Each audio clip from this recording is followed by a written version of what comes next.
తల్లి నేర్పిన గుణపాఠం. సావిత్రి కూతురు ఆరోగ్యం కోసం ఏం చేస్తోందో మీకు తెలుసా?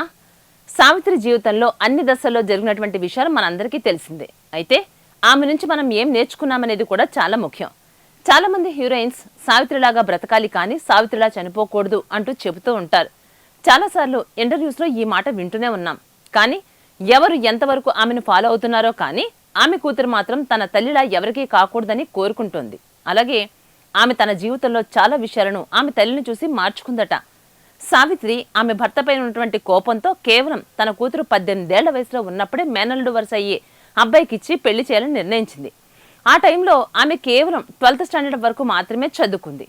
తల్లి ఒత్తిడి వల్ల పెళ్లికి ఒప్పుకుంది. ఆ తర్వాత ఏడాదికి ఆమె తల్లి అయింది.